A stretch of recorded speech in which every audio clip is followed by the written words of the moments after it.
Bonjour à tous, ravi de vous retrouver dans Smart Job, votre rendez-vous emploi RH, c'est tous les jours du lundi au vendredi.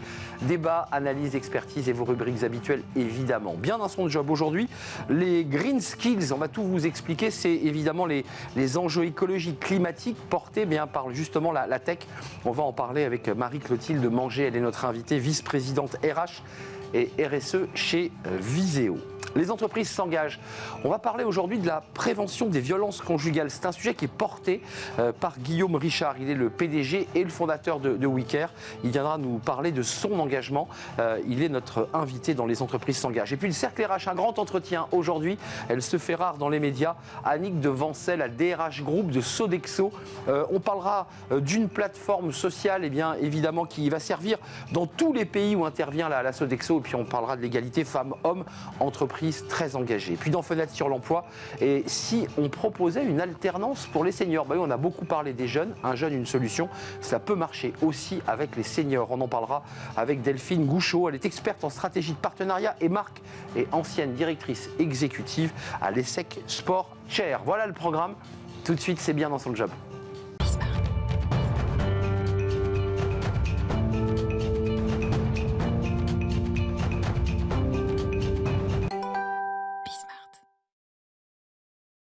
Bien dans son job, on parle des enjeux ou des conséquences d'ailleurs de la tech sur le climat, sur l'environnement. C'est un sujet qui est un peu mis sous le tapis.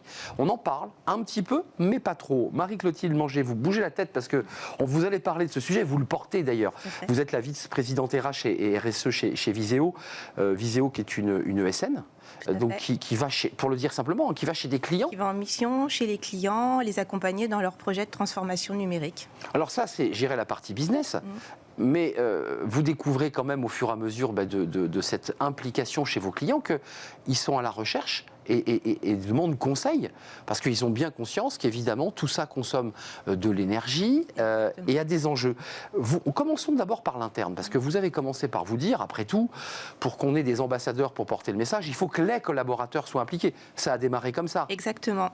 Ça a démarré il y a une dizaine d'années, donc on s'est lancé dans une stratégie RSE. Donc il y a 3 piliers dans la RSE, sociétale, sociale et environnementale. Il faut savoir que le numérique, ça représente 4% des émissions de gaz à effet de serre, soit l'équivalent du secteur de l'aviation civile, et que ça va aller en augmentant au fil des années. Donc, vous avez remarqué, Marie-Clotilde, on parle beaucoup plus de l'aviation civile avec des manifestations. Il y a très peu de manifs autour des data centers. Voilà, exactement. Donc, prenant conscience de cet impact, on a décidé d'intégrer les green skills. Et c'était aussi une demande de nos collaborateurs qui sont plutôt jeunes et qui ont vraiment ce sens de l'engagement. Donc, quand on parle de green skills, alors il y a les soft green skills, donc c'est plutôt les collaborateurs qui sont déjà d'un point de vue personnel très engagés et qui apportent leurs bonnes pratiques dans l'entreprise. Mais il y a aussi de l'expertise technique autour de la gestion de l'énergie, les déchets, tout ce qui est économie renouvelable, etc. Donc on a, et on se rend compte que les green skills sont de plus en plus présentes. Il y a une étude LinkedIn qui montre que maintenant, à peu près 10% des offres d'emploi demande au moins une compétence green skill, et ça va aller là aussi en augmentant au fil des années. Donc c'est à la fois de la marque employeur et c'est utile pour les collaborateurs parce qu'on va et on vient dans l'entreprise, donc ça leur est utile. Tout à fait. Et puis rentrons un peu, là on était dans les soft green skills, on parle beaucoup anglais sur ce plateau, mais entrons un peu quand même dans le concret. Je parlais des data centers, je parlais des outils, des machines qui servent aujourd'hui à pouvoir recevoir Internet, la 5G. Tout ça consomme énormément d'énergie. Et là, on bascule vers votre entreprise Viséo qui va peut-être être aussi apporteur de solutions. Exactement. Donc, effectivement, le numérique, c'est 10% de la consommation électrique. Là aussi, ça va continuer à croître. 10% de la consommation électrique. Exactement. Donc, nous, en interne, on fait déjà des campagnes de sensibilisation auprès de l'ensemble de nos collaborateurs. On organise des fresques du climat. On fait des campagnes autour des éco-gestes, des modules de sensibilisation au numérique responsable. Du mécénat de compétences. Exactement. Ça, c'est très important. Donc, c'est-à-dire qu'on est, via une plateforme, on propose à nos collaborateurs sur leur temps de travail d'aider des associations tournées vers l'environnement et de faire des missions avec ces associations, de s'engager concrètement pour l'environnement. Au niveau de notre politique achat, donc on essaye de travailler avec des fournisseurs engagés. Le point principal de nos achats, c'est l'équipement IT. Donc, on n'achète plus nos équipements, on les loue avec des fournisseurs qui, une fois qu'on les remplace, les recyclent, donc avec des filières de recyclage complètes. On essaye d'allonger la durée de vie de nos équipements et de ne pas les changer tous les 3 ans, mais tous les 4 ou 5 ans. Mais ça veut dire qu'il faut avoir aussi de la pédagogie auprès de vos clients, parce que vos clients disent, moi j'ai quand même besoin d'avoir des machines qui fonctionnent en temps réel à 100%, et vous leur dites, attendez, on va essayer de réparer les pièces. Est-ce que ça ne crée pas un peu d'incertitude et d'inquiétude? Parce que nos clients sont aussi extrêmement matures et commencent à avoir aussi cette approche, parce qu'eux aussi doivent s'engager avec des fournisseurs engagés. Donc on travaille avec des fournisseurs engagés et nos clients travaillent avec Viséo comme fournisseurs engagés. Il y a la pédagogie des collaborateurs, il y a tout ce que vous avez cité, il y a la pédagogie auprès de vos clients, et puis il y a une réalité business, c'est que vos clients vous disent, moi j'ai besoin de m'appuyer sur des entreprises qui répondent au cahier des charges green, on est d'accord? Tout à fait. Et pour vous, en termes de business, là je me tourne vers le business, est-ce que ces green skills vous aident aussi à aller chercher d'autres clients? Alors, à continuer avec les clients avec lesquels on travaille actuellement, c'est clair, à adresser de nouveaux clients, et ça devient un incontournable. Quand on a calculé notre BGS, donc bilan des émissions de gaz à effet de serre, tous nos clients qui sont plutôt des grands groupes le font également. Et donc, comme nous faisons partie de l'ensemble des parties prenantes, forcément, nos clients nous demandent d'avoir un engagement minimum pour ne pas les pénaliser dans leur bilan. La réflexion que vous menez, c'est RSE et c'est RH, donc c'est l'accompagnement des collaborateurs, ce que vous avez cité, pour les engager. Technologiquement, on est prêt à faire cette bascule. Est-ce qu'on est capable de réduire nos émissions, parce que vous parlez de consommation électrique, vous parlez d'émissions, 4%, l'équivalent des trafics aériens. Est-ce qu'on peut gagner?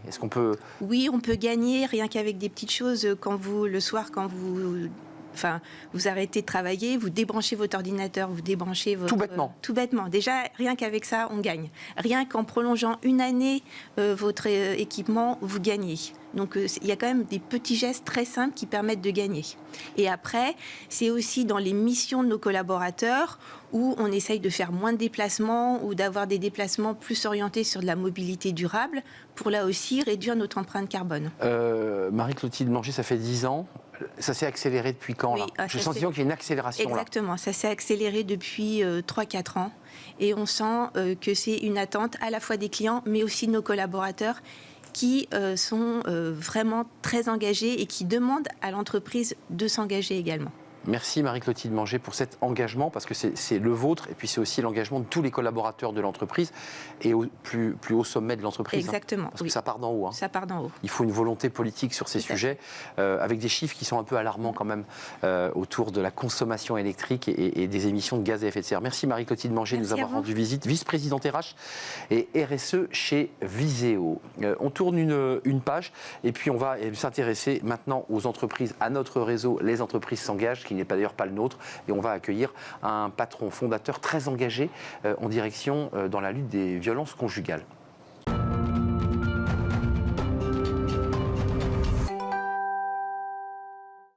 Les entreprises s'engagent comme chaque semaine avec une entreprise engagée en direction des violences conjugales, pour lutter contre les violences conjugales. On accueille Guillaume Richard. Bonjour Guillaume. Bonjour. Ravi de vous accueillir, PDG, fondateur de WeCare, leader français, européen du service à la personne. Alors français avec un ensemble de marques comme O2, APEF, France Présence, etc. On va parler aujourd'hui, parce que vous êtes membre de ce réseau des entreprises s'engagent. D'abord, une petite question. Ça vous est utile en quoi et pourquoi vous avez décidé de franchir le pas? La communauté grandit de semaine en semaine. Vous appartenez à ce réseau des entreprises s'engagent. Pourquoi? Parce que je pense qu'il est extrêmement important que les entreprises s'engagent. On n'est pas hors sol. Nos actions ont un impact sur la société. Nos collaborateurs sont engagés. C'est important donc que les entreprises s'engagent également. Alors, vous avez un engagement fort. Il y a parfois un peu de greenwashing sur des engagements. On choisit une cause et puis on l'affiche. Vous vous êtes engagé personnellement et votre entreprise pour lutter contre les violences conjugales. Pourquoi ce choix? Pourquoi cet engagement? Et on va parler du fonds de dotation, parce que c'est très concret. Alors en fait, le thème de façon générale, c'est les violences faites aux femmes, avec un volet violence conjugale qui est important. Et pourquoi? Parce qu'en fait, j'avais des collaboratrices qui étaient victimes de violences et j'intervenais en direct auprès d'elles par l'entreprise. Et à un moment, on a eu un contrôleur fiscal qui nous a dit, bon, ben voilà, ce que vous faites, c'est très bien, mais ce n'est pas dans l'objet social de l'entreprise. Donc, il faudrait que vous créez un véhicule spécifique pour le faire. Je ne vais pas vous redresser cette fois-ci. Non. Si, parce que normalement, il pouvait nous redresser. C'était des dépenses qui n'étaient pas dans le cadre de l'objet social de l'entreprise. Parce que, pour être concret, à l'époque où vous le traitiez, j'irais de la main à la main, d'homme à homme, en direct, il fallait trouver un logement. On est d'accord, c'est toute la chaîne. Ce sont ce type de prise en charge que l'on faisait.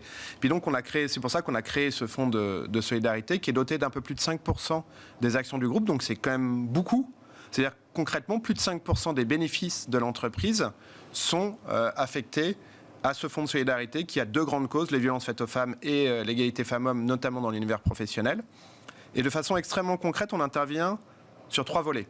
Le premier, c'est la sensibilisation du grand public. Et de façon très concrète, l'année dernière, c'est plus de 8 millions de personnes qui ont été touchées par nos vidéos, nos actions, nos actions de sponsoring et de diffusion et de communication sur ce sujet. Deuxième volet, c'est le soutien aux associations. C'est ça. Soutien financier à des associations qui viennent en aide aux femmes victimes de violences conjugales. Et puis le dernier volet, c'est l'intervention en direct. Et là, on intervient en direct, en particulier auprès de nos collaborateurs.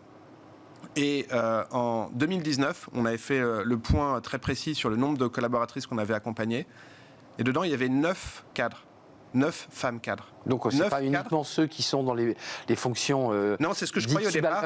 Au départ, je pensais que c'était vraiment quelque chose qui était réservé, que c'était l'apanage des populations les plus modestes. Mais non. Et en fait, on avait 9 cadres sur 150 cadres femmes à l'époque. 9 sur 150, c'est-à-dire 6% de mes femmes cadres, en un an, avaient osé s'adresser au fonds de solidarité parce qu'elles étaient victimes de violences conjugales.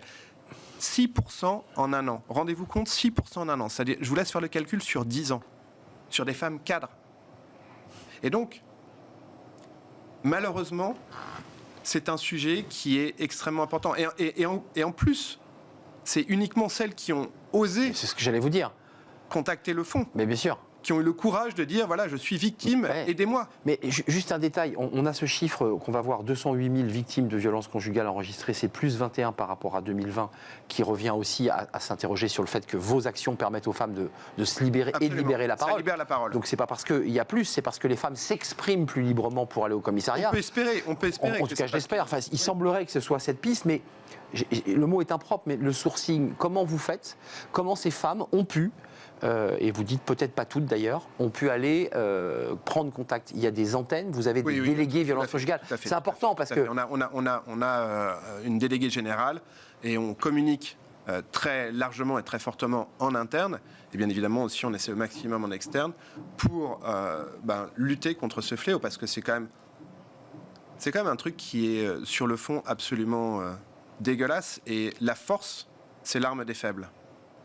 Et donc lutter contre ça, se dire il y a plein de moyens autres que la violence. La force, c'est vraiment l'arme des faibles. Je pense que c'est quelque chose qu'il faut répéter. Mais vous êtes fondateur d'une entreprise, vous la portez, vous vous battez à l'intérieur de cette entreprise. Ces cadres, vous les avez rencontrés. Est-ce que vous, l'homme, le patron de la boîte, aviez détecté, est-ce que des signaux faibles vous avaient été envoyés ou est-ce que c'était une situation qui vous avait totalement échappé ? Non, je savais qu'il y en avait certaines qui étaient pas bien. Pas bien, ouais. Et j'en ai rencontré. Et donc, vous pouvez pas rester insensible. Vous pouvez pas vous mettre de côté. Vous parliez tout à l'heure de les entreprises s'engagent. Pourquoi est-ce qu'on s'engage ? Parce que d'abord, avant tout, nous sommes des humains. Et donc, la situation humaine des autres, elle est importante. Mais aussi la situation de vos collaborateurs. Un collaborateur qui n'est pas épanoui, qui n'est pas bien dans sa vie personnelle, il ne peut pas être bien dans sa vie professionnelle. Évidemment. Et donc, si aussi vous souhaitez la performance économique de votre entreprise, il faut avoir une performance sociale et il faut que vos collaborateurs soient bien dans leur vie personnelle pour être bien dans leur vie professionnelle. Question un peu bébête, mais on se dit c'est à l'État de faire ça. Et l'État, c'est quoi ? Il y a un trou dans la raquette et les entreprises sont obligées, parce qu'elles sont confrontées à cette réalité-là, quotidienne, de prendre en charge. Ça a un coût, tout ça. Hein. Il faut les loger, il faut les accompagner, il y a un soutien psychologique. Enfin, tout ça coûte quand même. Bien sûr, il y a un coût et c'est d'ailleurs pour ça qu'on a plus de 5% des actions du groupe et donc derrière des dividendes de l'entreprise qui sont affectés, ce qui représente plusieurs centaines de milliers d'euros tous les ans. Donc effectivement, ça a un coût. Après, est-ce que c'est à l'État de le faire? Oui, mais l'État, c'est nous, hein, c'est aussi notre argent. Donc soit vous le donnez avant, soit vous le donnez après. C'est vrai. Et aujourd'hui, le niveau de prélèvement obligatoire en France, c'est un peu plus de 50%. Je crois que c'est 54%. 54, ouais. Enfin, un peu moins, 53 et virgule. Voilà, et soit vous vous dites, il y a 53% de ce que je vais produire, de la création de valeur qui va aller... Et donc débrouillez-vous. Un peu indirectement, l'État va saupoudrer et en affecter une plus partie ou moins d'ailleurs. Soit vous dites, j'ai déjà de toute façon ces 54% qui et l'État va le gérer. Et puis moi, je me concentre sur une cause en particulier parce que c'est quelque chose qui est important pour mes collaborateurs, est important pour mes clients. Avant de nous quitter, ces femmes dont vous parliez, qui ne sont pas que des femmes qui occupent des postes subalternes, qui sont des femmes cadres, elles sont toujours dans l'entreprise, elles ont repris vie, enfin elles ont repris contact. Bien sûr, non mais la quasi-totalité en fait sont dans l'entreprise, restent dans l'entreprise, et ça leur permet d'aller mieux. Et il y a 4 mois maintenant, j'ai reçu la chose qui est ma plus grande satisfaction professionnelle. J'ai reçu un SMS d'une de mes collaboratrices qui avait été victime de violences et qu'on avait accompagnée par ailleurs, et qui est aussi une collaboratrice qu'on a accompagnée dans sa progression professionnelle, qui est passée d'un métier vraiment très subalterne à un poste de cadre sup, et qui m'a envoyé un SMS dans lequel elle disait « Si tu n'avais pas été là, si tu ne m'avais pas accompagné professionnellement et dans ma vie personnelle, je ne serais plus là aujourd'hui. » Je ne serais plus là. Je ne serais plus là. Et ça, Attali disait à 50 ans, si vous n'avez pas votre Rolex, vous allez louper votre vie. C'est Sarkozy en l'occurrence. Non, c'était ça. C'était Attali, d'accord. Attali. Repris par Sarkozy. Moi, ça, c'est votre Rolex. Maintenant, voilà, mais c'est plus que tout. C'est inestimable. Si à la fin de votre vie, si à la fin de votre carrière, vous dites, j'ai pu aider quelqu'un, j'ai pu avoir une action positive sur la vie, concrète, au moins d'une personne, vous avez réussi votre vie. Et là, professionnellement, moi, c'est mon truc. C'est une parabole de la Bible. Où je suis vraiment extrêmement fier et heureux d'avoir pu avoir cet impact positif pour cette personne au moins. Merci Guillaume Richard d'être venu nous parler à cœur ouvert de cette action concrète, fonds de dotation au sein de WeCare, et qui est géré, piloté, et où vous accompagnez concrètement des femmes victimes de violences conjugales. Merci de nous avoir rendu visite, c'est un vrai plaisir de vous accueillir. PDG et fondateur de WeCare, leader du service à la personne. On fait une courte pause et juste après on va faire un grand entretien dans le cercle RH avec la DRH de Sodexo Group, alors qui est une entreprise française évidemment, Pierre Bellon, mais qui est une entreprise mondiale, 2e employeur français, dans 53 pays. Et ils ont décidé de créer un modèle social, une plateforme sociale, pour accompagner les collaborateurs qui vont dans des pays où le modèle social n'est pas tout à fait le même. On va en parler avec la DRH et puis on parlera de l'égalité femmes-hommes qui, je le sais, est très cher aussi à Guillaume Richard. On fait une courte pause et on se retrouve juste après pour un grand entretien.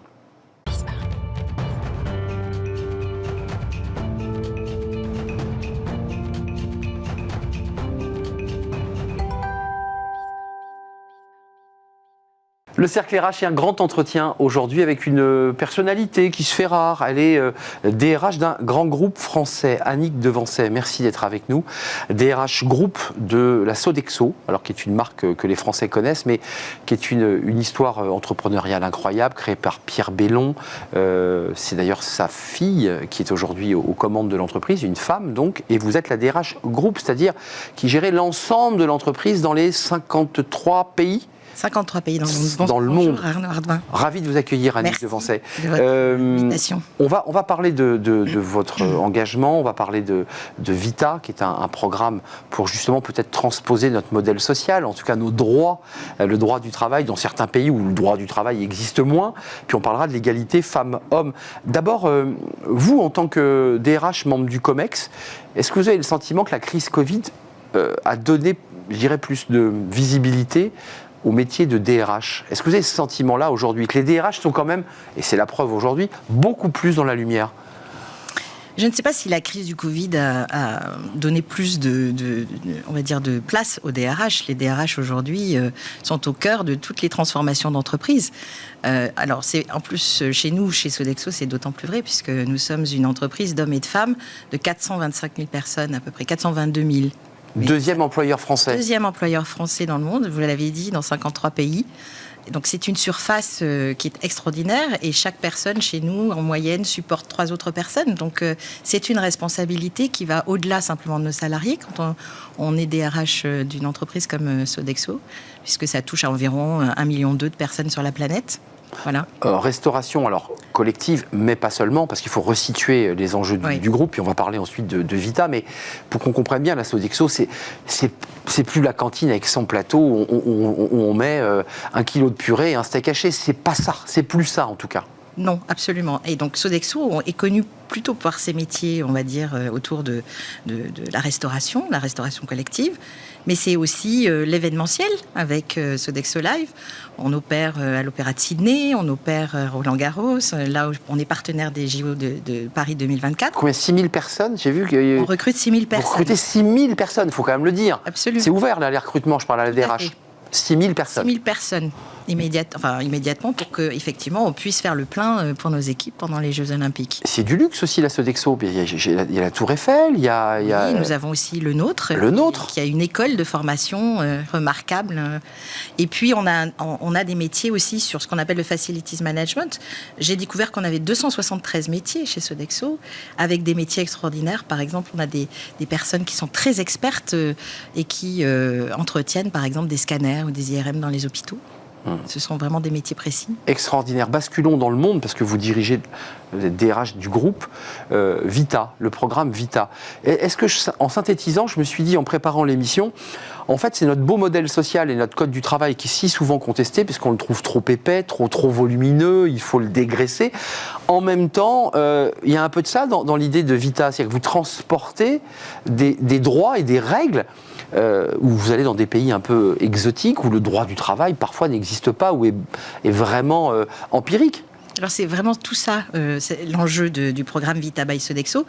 Vita by Sodexo, c'est la première fois qu'une entreprise de notre taille, et j'allais dire dans nos métiers, met en place un socle social commun. Pour nous, c'était très important de le faire, surtout après la crise du Covid, puisque beaucoup de nos salariés ont été, vous savez, ces personnes qui étaient au front pendant la crise du Covid. Donc pour nous, c'est très important de pouvoir apporter un peu de ce modèle social français à l'étranger, dans 53 pays. Il y a des pays, effectivement, où on n'a pas ce type de droit. Par exemple, les États-Unis, assez bizarrement, parce que c'est un pays qui pourrait soutenir ce type de démarche, mais pas du tout. Donc dans Vita by Sodexo, on a 3 volets. Le premier volet, c'est un volet qui concerne un congé parental qui est inclusif, avec aussi un congé pour les aidants, parce qu'on a toujours besoin dans la vie d'un moment quand on a des difficultés avec des proches pour les accompagner. On a un deuxième volet qui concerne une assurance vie pour nos salariés. Et puis on a un troisième volet qu'on a vu surtout pendant la crise du Covid. Dans certains pays, on avait une ligne téléphonique d'assistance pour nos salariés, 24 heures sur 24, 7 jours sur 7. Et on a décidé de l'étendre vraiment à tous nos pays dans le monde.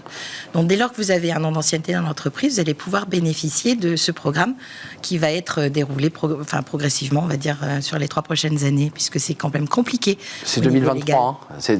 Là ça démarre, sur 3 ans jusqu'à 2026. Jusqu'à 2026. C'est ça, hein, là on est vraiment aux prémices, à l'orée de ce lancement de ce programme, on est d'accord. Absolument. D'un point de vue concret, vous parlez d'assurance vie, c'est abondé par l'entreprise ou c'est le salarié qui peut mettre de l'argent sur non, c'est vraiment payé par Sodexo, c'est-à-dire que nous avons une assurance en cas de décès de nos salariés, la famille et les ayants droit recevront presque un an de salaire pour chacun de nos salariés.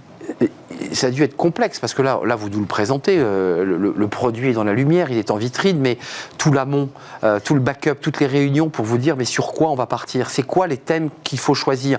Ça a dû être complexe de trancher, parce que là vous avez 3 piliers, le congé parental, la ligne d'assistance accessible et ce programme assurance vie abondé. Il y a eu des choix difficiles ? Les choix n'ont pas été difficiles parce que ce travail a été fait par toutes les équipes RH. On a des équipes RH dans tous les pays, on a aussi des directions juridiques. Et donc, on a mis à contribution vraiment de façon tout à fait coopérative, collaborative, l'ensemble de nos équipes sur ce sujet-là. Pourquoi est-ce qu'on a choisi, par exemple, le congé parental ? Et j'insiste sur congé parental parce que aux États-Unis, dans certains États, vous avez 0 jour de congé pour accueillir un enfant dans un environnement familial. Homme ou femme, parce qu'il y a aussi le congé. Homme ou femme, c'est pour ça que j'insiste sur parental, parce que ça concerne les papas et les mamans. Donc pour les mamans aux États-Unis, par exemple, pour être concret, une maman qui accouche... Elle a 0 jour. Elle a 0 jour, c'est-à-dire que son bébé naît, elle se remet sur pied rapidement et elle repart au travail. Ou alors elle ne travaille pas, mais elle n'est pas payée. Elle n'est pas payée. Donc ça, pour nous, c'est pas possible. Nous sommes des champions de la diversité, notamment de la diversité de genre. Et ça nous a paru extrêmement important de pouvoir aussi offrir ce congé parental partout dans le monde. Mais vous devez quand même, ça crée une marque employeur, alors française évidemment, mais la Sodexo, j'allais dire, elle a sa marque et son identité, mais dans des pays étrangers, vous devez être excessivement sollicité. Vos équipes RH doivent recevoir beaucoup de CV, parce que dans certains pays où il n'y a pas tous ces droits, beaucoup de collaborateurs se disent, mais j'irais bien peut-être bosser dans une boîte française. Eh bien, c'est ce que nous espérons. C'est ça le but. C'est exactement, c'est aussi un objectif, c'est de dire que chez Sodexo, en fait, on s'occupe de vous en tant que salarié pendant toute votre vie professionnelle, si vous le souhaitez. C'est l'objectif, parce qu'on va basculer, et les deux sont intimement liés. La difficulté aujourd'hui pour beaucoup d'entreprises, notamment celle de la restauration, c'est le recrutement. C'est-à-dire des collaborateurs qui pendant le Covid, se sont dit, est-ce que je dois retourner au travail ? Est-ce que je dois continuer ce travail ? Quel sens ce travail me donne ? Ce débat, vous l'avez en tant que DRH. Comment vous le gérez ? Et comment on peut lutter contre cette espèce de tentation de Venise, pour reprendre une vieille expression d'Alain Juppé, de vouloir plutôt avoir envie d'aller à Venise que de repartir dans une cuisine. Alors, je ne vous cache pas que le marché du travail dans notre secteur de l'hospitalité en particulier, c'est vraiment un champ de bataille de tous les jours. Aux États-Unis, par exemple, on a 10 millions d'emplois qui sont en concurrence avec nos postes. Donc, c'est extrêmement compliqué de 10 recruter. Millions. Voilà. D'accord. La marque employeur, l'engagement, la promesse employeur, c'est juste essentiel. Je pense que Sodexo est une entreprise peut-être qui était plutôt timide dans sa communication. Et donc là, nous avons vraiment voulu remettre au centre de notre communication employeur ce que nos salariés nous disent de l'entreprise. Parce qu'une marque employeur, c'est d'abord ce que les gens vivent. Normalement, c'est comme ça. Exactement, dans leur expérience. Donc nous avons fait tout un travail pour recapturer en fait ce sens que nos salariés voient à travailler chez Sodexo. Et nous avons notre marque employeur qui a 3 piliers. Le premier, c'est appartenir à une équipe. C'est ce que nous disent nos salariés. Quand on travaille chez Sodexo, c'est plus qu'un job. C'est quelque chose de plus grand. Donc, on appartient à une équipe. Et appartenir à une équipe, c'est le programme Vita by Sodexo, par exemple. Mais c'est aussi pouvoir s'exprimer chaque année à travers un processus d'enquête salariée qui nous permet aussi de juger de l'engagement. Nous avons un taux d'engagement de 78,1% après la crise du Covid. C'était du mal à recruter, mais quand on y est, on y reste. Exactement. C'est ça la réalité. Exactement. On a des personnes qui sont extrêmement engagées. Et la deuxième chose qu'ils nous disent, c'est que Sodexo, c'est une entreprise engagée qui agit. Vous avez reçu Isabelle April, qui est la passerelle. La passerelle, voilà, qui est un programme extraordinaire. Clichy-sous-Bois. Exactement, qui remet dans l'emploi des jeunes, qui leur apprennent le métier de l'hospitalité. Et qui les envoie d'ailleurs, c'est intéressant, je me permets, non pas dans des métiers subalternes ou dans l'ombre, mais chez le nôtre, qui permet à ces jeunes de quartier d'aller dans des établissements de luxe. Exactement, et de leur donner vraiment une chance de faire une carrière dans ces métiers qui sont extraordinaires. Il y a quand même dans l'esprit de Pierre Bellon, et finalement ce qui est porté dans l'ADN de l'entreprise, c'est que c'est une entreprise qui fait grandir la Sodexo. Et les campagnes contre l'illettrisme, la passerelle, vos engagements aussi d'ailleurs pour le handicap, à travers votre référent handicap qui est venu sur notre plateau. Il y a comme ça dans cette entreprise, au-delà du business, une véritable volonté de faire grandir. Alors grandir, c'est justement ce 3e pilier de notre marque employeur, de notre promesse employeur. C'est d'ailleurs en termes d'investissement sur la formation, on a lancé une académie qui s'appelle Sodexo Academy l'année dernière, où on donne accès, on travaille sur des parcours de formation pour nos salariés. Par exemple, la sécurité au travail. Lorsque une personne arrive sur son poste de travail, la première chose qu'on leur apprend, c'est vraiment la sécurité au travail, c'est regarder son environnement, c'est savoir utiliser les équipements de sécurité. En cuisine, il y a des risques. En cuisine, il y a des risques, bien sûr, mais pas que. On a des personnes qui montent sur des grandes hauteurs, donc il y a aussi toute cette sécurité sur le lieu de travail qui est très important. Avant de nous quitter, il nous reste un petit peu de temps, Annick Devancey. Être une femme DRH Group au COMEX d'une très grande entreprise, deuxième employeur français, ça dit quoi de vous, de votre caractère, de votre parcours et de vos engagements? Parce que c'est compliqué. C'est aussi une bataille de tous les instants. Alors, ça, c'est une façon de regarder effectivement ces lieux de pouvoir comme étant des lieux de bataille. Clairement. Moi, je vous dirais que je suis... Un milieu d'hommes. Un milieu d'hommes. Chez Sodexo, ça n'est pas le cas et on peut en être très fiers. On a 60% de nos administratrices qui sont des femmes au niveau du comité exécutif. Sophie Bellon, vous le rappeliez, tout à fait. Est présidente et directrice générale. Au niveau du comité exécutif, nous avons 50% d'hommes, 50% de femmes. Et puis dans la loi Rixain. Alors plus que la loi Rixain. Elle va au-delà, c'est vrai. Voilà, nous allons au-delà de ces sujets de quotas. Et puis tous nos leaders dans les niveaux en dessous, on a 41% de leaders, exécutifs leaders. Et on est en train de travailler sur la nomination des femmes, par exemple, dans des jobs de business. Donc vraiment avec des chiffres d'affaires à réaliser, des grosses équipes commerciales. On a 39% aujourd'hui. Notre objectif, c'est d'être à 45%. Voilà. On a des objectifs dans tous nos... Quand on a des prix, il faut les valoriser. Lauréat du 9e palmarès de la féminisation des instances dirigeantes, vous l'évoquiez, des entreprises du SBF 120. Ça, c'est pour la Sodexo. Vous ne m'avez pas répondu, vous. Parce que quand on porte un idéal et qu'on le rend concret, ça veut dire que vous avez été engagé dans une ONG, c'est des choses qui vous tiennent très à cœur. Pour fendre un peu l'armure, ça a été un combat pour vous? Ça a été compliqué? C'est compliqué de faire avancer ces idées? Oui, c'est toujours très compliqué de faire avancer des idées lorsqu'elles sont progressistes, en tout cas dans un monde qui peut avoir des codes qui sont extrêmement stéréotypés, par exemple sur le sujet des femmes. Patriarcal à certains égards. Patriarcal parfois, effectivement. Et donc c'est très important d'être dans des environnements où on peut porter ses convictions, où en fait mesurer l'impact par exemple de la performance des équipes qui sont mixtes. C'est important. C'est un vrai sujet. Alors il se trouve que Sodexo est une entreprise qui a réalisé ce type de mesures il y a quelques années. Et ça dit quoi de l'impact et de la réussite d'une mixité? Et ça dit simplement que lorsque nos équipes ressemblent, quand on est une entreprise, si nos équipes ressemblent à la société et aux clients et aux consommateurs qu'elle sert d'une part, et que d'autre part, on est capable d'intégrer et d'inclure en fait toutes les diversités, eh bien, c'est une entreprise qui a beaucoup plus de chances d'avoir de la performance, à la fois parce que c'est un moteur humain remarquable, et à la fois aussi parce que c'est une façon de servir nos clients avec beaucoup de qualité et de cœur. On a basculé, mais c'est intimement lié, égalité femmes-hommes, puis vous avez élargi d'ailleurs au débat de la diversité, qui est le débat de la jeunesse de nos quartiers, qui parfois se sent un peu en déshérence. Ce n'est pas pour revenir sur la passerelle, mais ça reste quand même dans cette philosophie, c'est de donner la possibilité à des jeunes d'accéder à un emploi. Oui. Mais pour y accéder, il faut leur donner confiance. Il faut leur donner confiance, et je pense que dans nos métiers de service, on a encore ce rôle d'ascenseur social. Et ça, c'est une de mes convictions profondes. Je pense que les entreprises peuvent aider aujourd'hui encore cette ascension sociale parce qu'on investit énormément dans de la formation, parce qu'on donne leur chance aussi à des personnes qui n'ont pas forcément fait de grandes écoles de commerce ou d'ingénieurs. Et donc ça, c'est une responsabilité sociale importante de notre entreprise. La suite, c'est ce programme, Vita. Oui. Vous allez là aussi, j'imagine, étudier ces résultats concrets de ceux qui sont déjà dans des pays étrangers et qui vont dire formidable. Et puis j'imagine que vous allez aussi étudier l'attractivité de ce programme. Vous allez le diffuser dans le monde entier.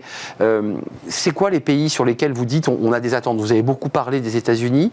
Vous en attendez beaucoup de ce programme en disant grâce à ça, il y a quand même le French model. Enfin, il y a quand même l'idée pour les Américains de se dire c'est quand même peut-être intéressant d'aller pousser la porte d'une entreprise. Les Américains connaissent notre modèle. C'est ça l'objectif final du programme? L'objectif final, c'est vraiment de donner leur chance à tous nos salariés, quel que soit leur temps de vie dans l'entreprise. Donc pour nous, c'est extrêmement important de pouvoir mettre en place ce socle social. Évidemment qu'on transporte un peu de notre socle social français à l'étranger. Et je pense qu'on peut en être fier. C'est ce qui fait aussi notre différenciation sur le marché par rapport à des compétiteurs, par rapport aussi à nos clients.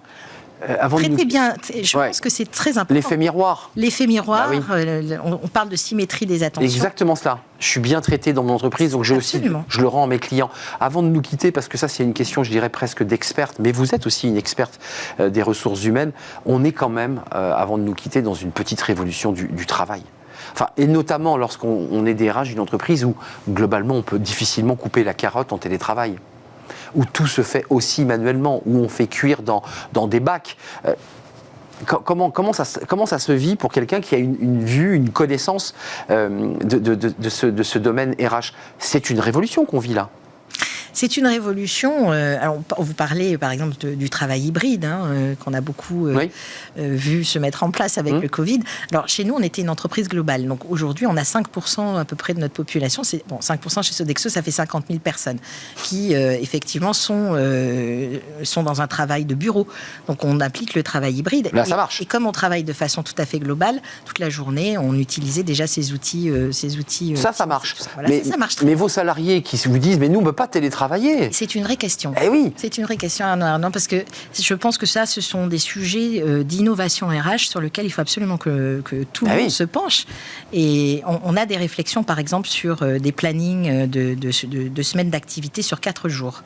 Parce que ça, vous y venez. Ça, c'est une façon aussi de pouvoir répondre à cette demande, de pouvoir avoir 2-3 jours. La compensation par une journée libérée. Exactement. Et c'est une journée libérée, mais qui n'est pas en plus. C'est simplement une autre organisation du travail. Voilà.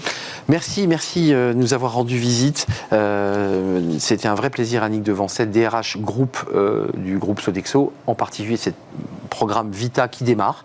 Et vous reviendrez peut-être nous faire un bilan dans un an, peut-être, avec pour plaisir. Nous dire les résultats concrets de ces outils qui seront à destination des collaborateurs, notamment ce compte assurance vie, l'accessibilité téléphonique 24/24, et puis le congé parental pour les hommes et pour les femmes. Je sais que vous y tenez beaucoup. Merci d'être venu nous rendre visite. On termine notre émission avec Fenêtre sur l'emploi, évidemment, et on accueille notre invité.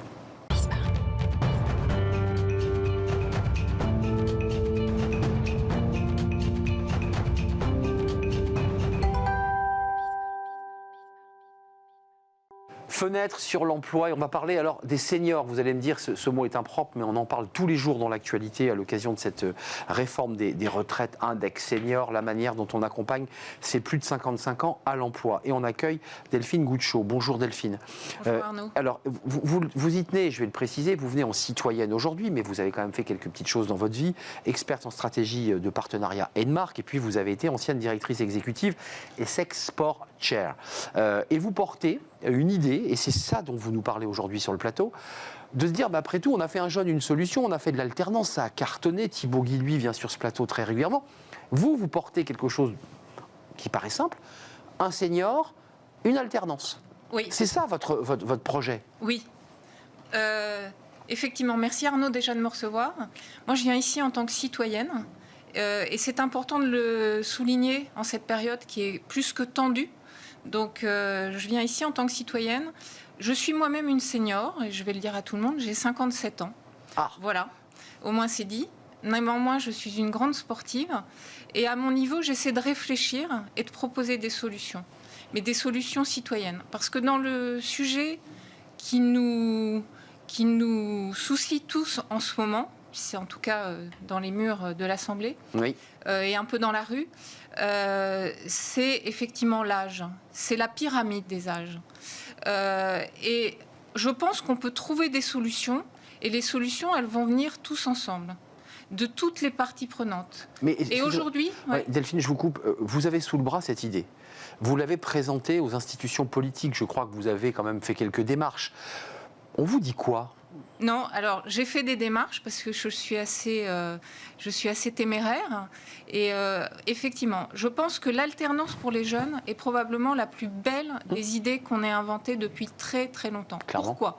Parce que le jeune, il apprend. Et en même temps, il est opérationnel. Donc l'alternance pour les seniors, pourquoi ?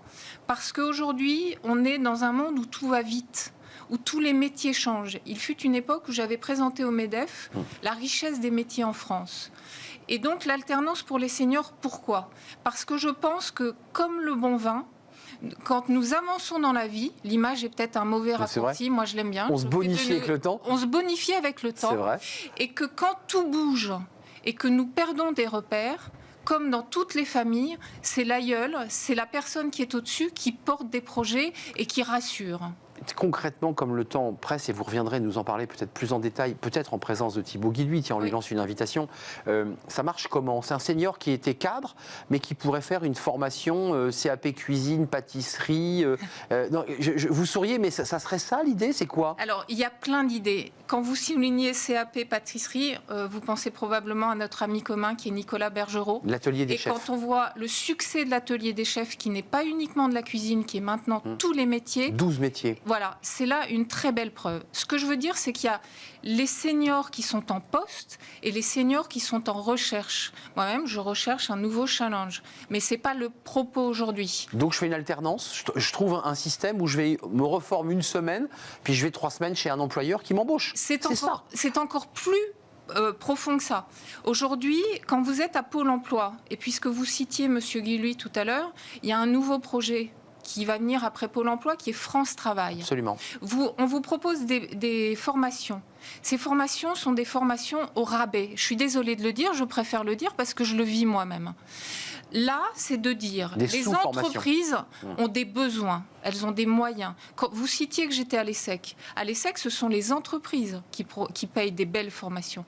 Là, l'idée, c'est de dire aux entreprises, vous allez avoir des gens qui vont tout le temps être à la page parce qu'ils vont être en formation et donc opérationnels et tirer vers le haut tous les jeunes qui viennent ensemble. Et porteurs de leur expérience de vie. Porteurs de leur expérience de vie. Évidemment. On est dans l'équité intergénérationnelle qui est écrite dans le rapport Brundtland, 1987, Nations Unies, le socle de la RSE, ce S de senior, ce S de sagesse et ce S de social et sociétal.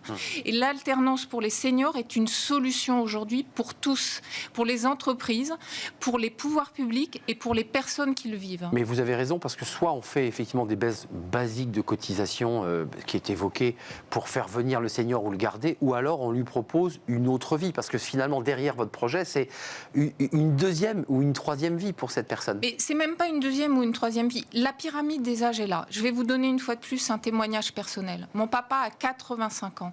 Il donne 20 heures de cours d'anglais par semaine puisqu'il est 50-50. Non mais Génial. Vous verriez les mails et les SMS qu'il reçoit de ses élèves. Et lui, il est enthousiaste. Il est veuf. Il est heureux comme un... Voilà.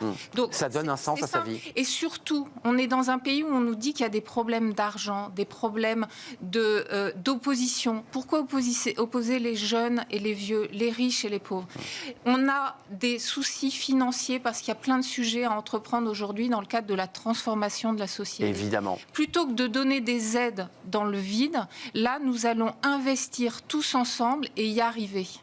Merci Delphine Gouchot d'être venue parler avec votre cœur aussi, porteuse de ce projet. Je sais que vous le portez et on fera un débat. On va organiser un débat justement avec les acteurs, les parties prenantes comme on dit. Merci d'être venu nous éclairer sur ce projet d'une alternance pour les seniors, même si le mot on met des guillemets, en tout cas pour ceux qui sont porteurs de sagesse.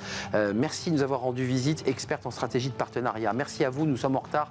Merci à toute l'équipe, merci à Théo pour la réalisation, merci à Héloïse pour le son, merci à Nicolas Juchat qui me tire les oreilles et merci à Marie pour l'accueil invité. Je vous dis à très très bientôt et même à demain. Portez-vous bien. Bye bye.